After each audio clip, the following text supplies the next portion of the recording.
O diabo não é um mito, nem uma lenda. Ele é real. Ele existe.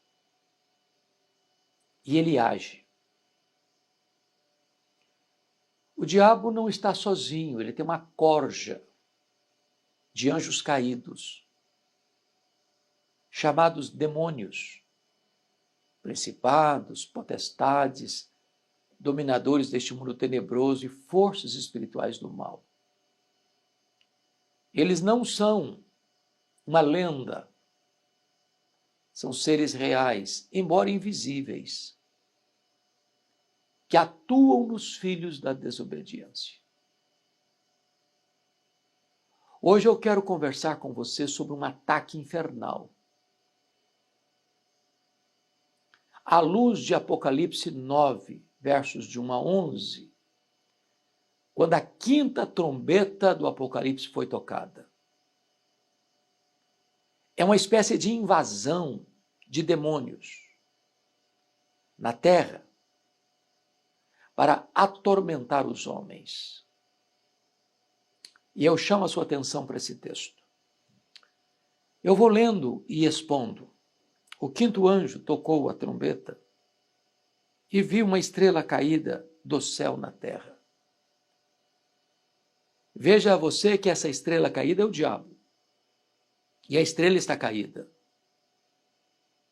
O diabo já é um inimigo derrotado, muito embora ainda ativo.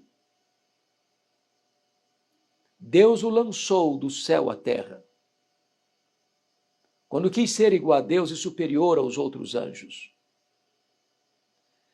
E foi-lhe dada a chave do poço do abismo. Ele não tem a chave, foi-lhe dada a chave.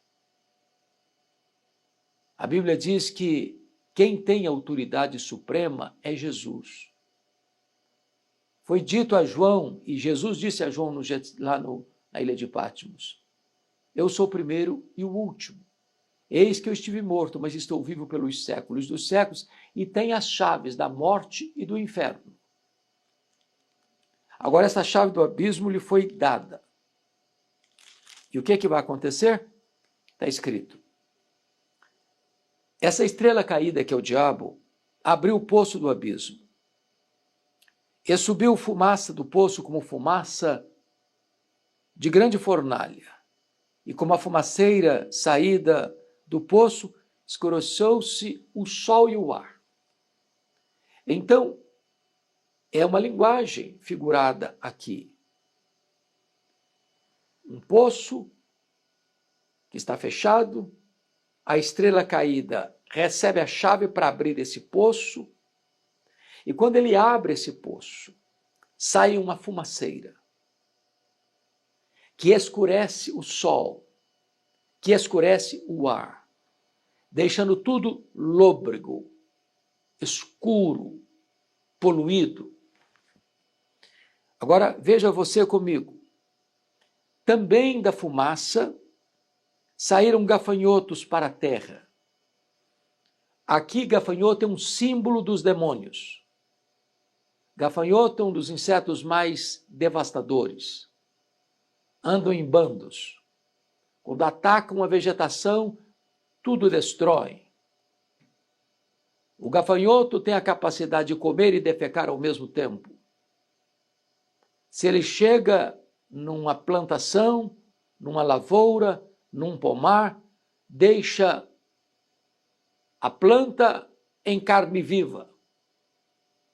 Tudo destrói.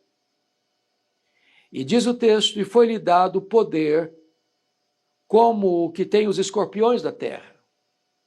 Escorpião tem o poder de atacar, de picar e de provocar dor atroz, inclusive inoculando veneno mortífero. Então, esses gafanhotos são parecidos com escorpiões. Esses seres malignos que saem desse poço do abismo vão infligir sofrimento e dor aos homens. Versículo 4. E foi-lhes dito que não causassem dano à árvore da terra, nem a qualquer coisa verde, nem a árvore alguma. Ou seja, não é da natureza do gafanhoto não atacar. Ele ataca árvores, ele ataca vegetações, ele ataca florestas, ele ataca lavouras, ele ataca pomares. Mas, nesse caso, a ordem é não ataque vegetações. A quem deve atacar, então? Tão somente aos homens que não têm o selo de Deus sobre a fronte. Então, esses seres malignos, que são gafanhotos, que têm o poder de infligir sofrimento como escorpiões, vão afligir não a vegetação, mas homens. Que homens? Todos aqueles que não têm o selo de Deus na sua fronte. Ou seja, aqueles que têm o selo de Deus, e a palavra de Deus diz que quando você crê no Senhor Jesus, você é selado com o Espírito Santo da promessa. A evidência que você nasceu de novo, foi convertido e salvo, é que você tem o selo de Deus, a marca de Deus na sua vida. E se você tem o selo de Deus, o maligno não lhe toca. Se você tem o selo de Deus, o diabo não pode cirandar com a sua vida, a não ser com a permissão divina, como fez com Jó, mas você está guardado, você está protegido, você está debaixo do sangue do Cordeiro, e esses gafanhotos, que são escorpiões, não podem aplicar e sofrimento, tormento em sua vida. Você foi tirado do poder deles. Prosseguindo, foi-lhes também dado não que os matassem, e sim que os atormentassem durante 5 meses. E o seu tormento era como o tormento de escorpião quando fere alguém. Então, note você que a ordem aos gafanhotos, que são escorpiões, é para atacar. E atacar quem? Aqueles que não têm o selo de Deus. Atacar por um período definido. E atacar não com morte, mas com sofrimento. Ou seja, esse texto está retratando para nós a angústia que os homens vivem, o tormento que eles enfrentam, a angústia e a perplexidade das nações, onde as pessoas não conseguem se livrar desse sofrimento. Tem dinheiro, mas não tem paz. Tem sucesso profissional, mas não tem serenidade de alma. Tem medalhas de honra ao mérito e troféus de conquistas e mais conquistas, mas perdem a família. Bebem todas as taças dos prazeres, mas isso não preenche o vazio do coração. Fazem viagens mundo afora, descobrem os lugares mais belos e encantadores da terra, vivem no luxo e no conforto, mas nada disso satisfaz a alma. Assentam-se na roda dos mais seletos, das mais seletas celebridades do mundo, mas isso não preenche o vazio do coração. Introjetam drogas nas veias, bebem e se embriagam, mas nada disso satisfaz o coração. E os homens vivem o quê? Atormentados. Os que moram debaixo dos viadutos e os que moram nos palacetes, os que são analfabetos e os que fazem curso de pós-doutorado, aqueles que são vassalos e fazem trabalho de escravos, e aqueles que assentam nos tronos mais condecorados do mundo, não têm paz. Estão atormentados. O texto prossegue. Versículo 6. Naqueles dias, os homens buscarão a morte e não a acharão. Também terão ardente desejo de morrer, mas a morte fugirá deles.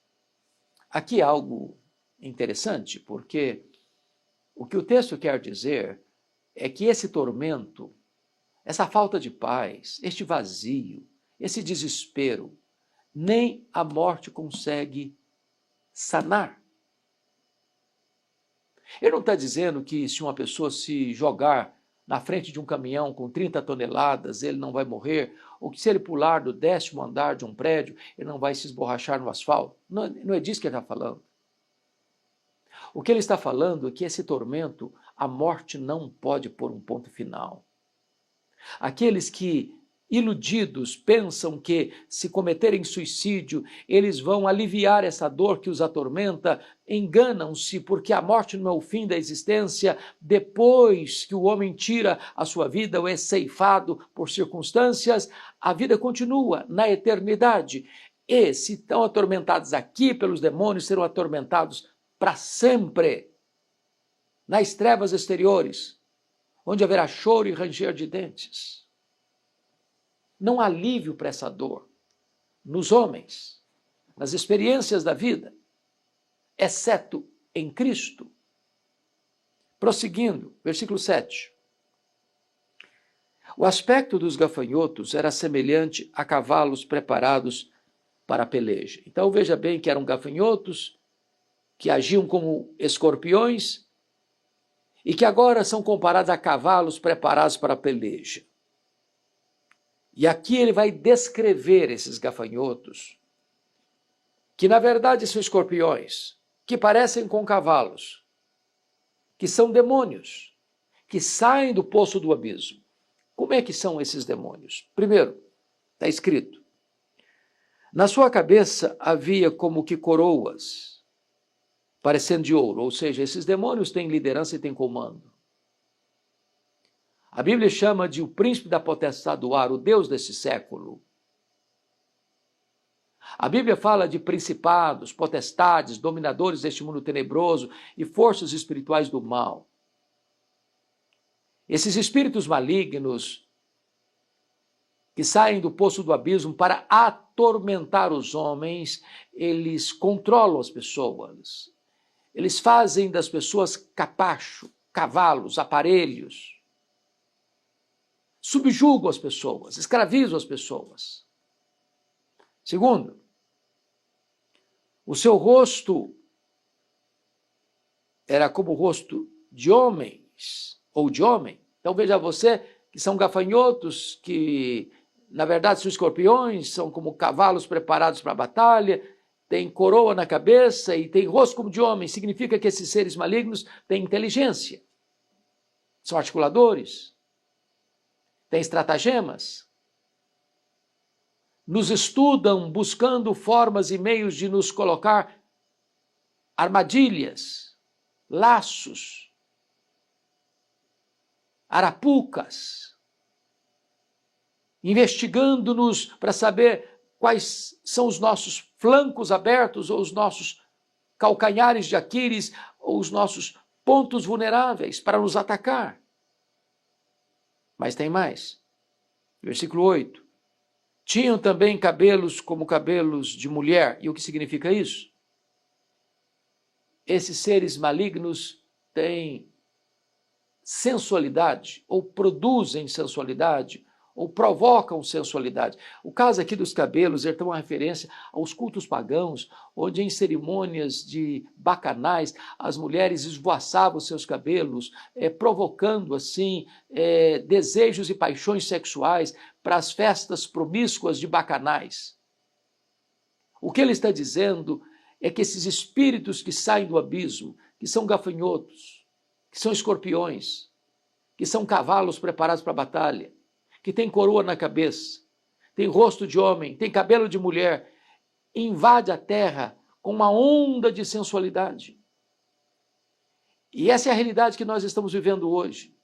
Uma sociedade pansexual, uma sociedade que é promíscua, uma sociedade que está explorando a sexualidade infantil de maneira criminosa, uma sociedade que não tem freios na área moral, onde nos tornamos uma Sodoma e Gomorra, uma sociedade onde a sexualidade está sendo desvirtuada, banalizada, comercializada. E desta maneira nós estamos vivendo uma realidade vergonhosa de decadência moral, provocado por esses seres malignos, que inspiram e despertam a sensualidade. Mas tem mais. Versículo 8 diz que os seus dentes são como dentes de leão. Agora veja você que é o gafanhoto, que parece escorpião, que parece cavalo para batalha, que tem coroa na cabeça, que tem rosto de homem, tem cabelo de mulher, mas que tem dente de leão, significa que esses seres são devastadores, destruidores. O diabo é assassino. Ele é o pai da mentira, ele é ladrão. Ele é Abaddon, ele é Apolion. Essas duas palavras significam ele é destruidor. Ele veio para roubar, matar e destruir. Esta onda de violência são as guerras sangrentas. É a violência doméstica, é a violência nas ruas, é a violência entre as nações. É o derramamento de sangue por coisas banais. São os assaltos, sequestros, arrombamentos, latrocínios.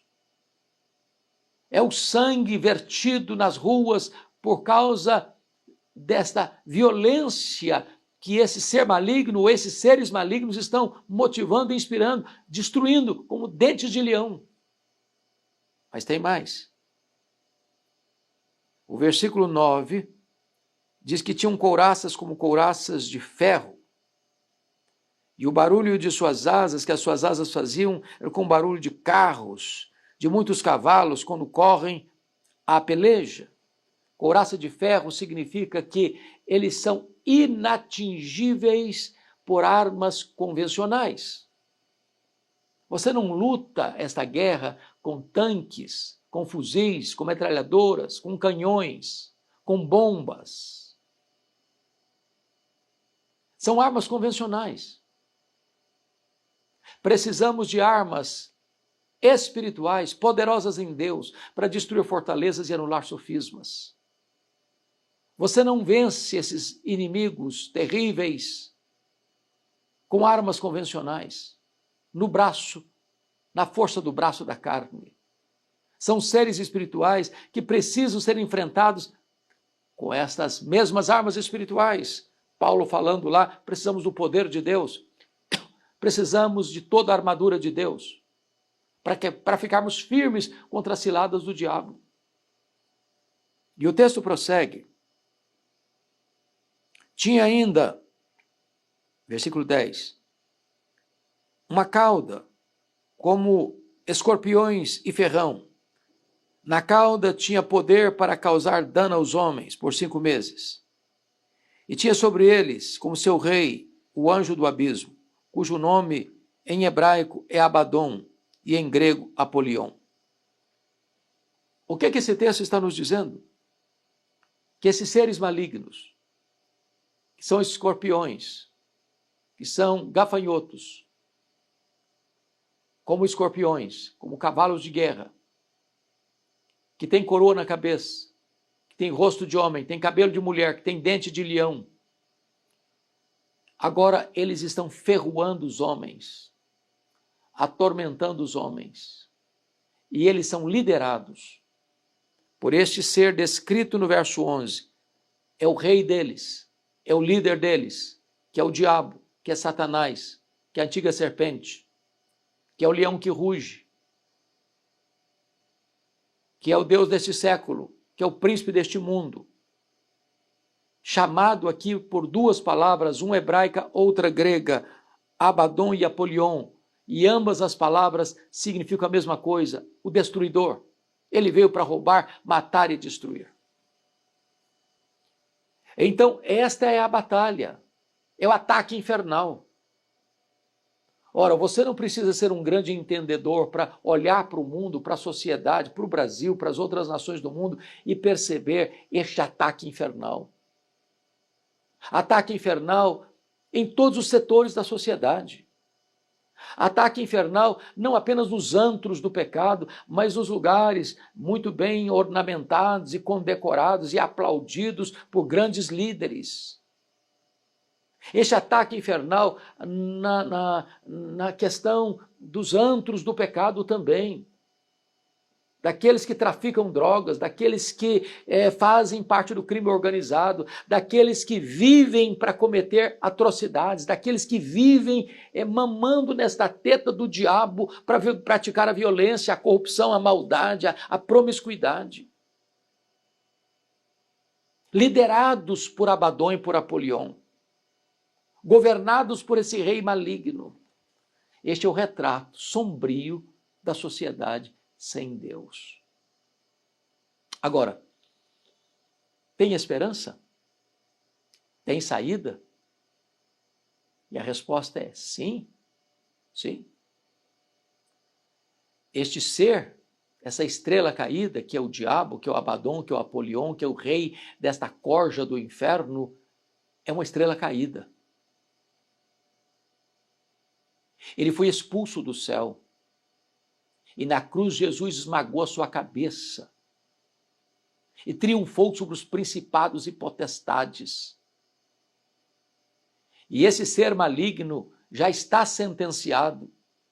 E diz a Bíblia lá em Apocalipse capítulo 20, versículo 10, que ele vai ser lançado no lago do fogo e atormentado pelos séculos dos séculos, junto com o anticristo, com o falso profeta, com a morte, com o inferno e com todos aqueles que não estão escritos no livro da vida. Tem esperança? Tem. Você precisa receber o selo de Deus. E quem recebe o selo de Deus?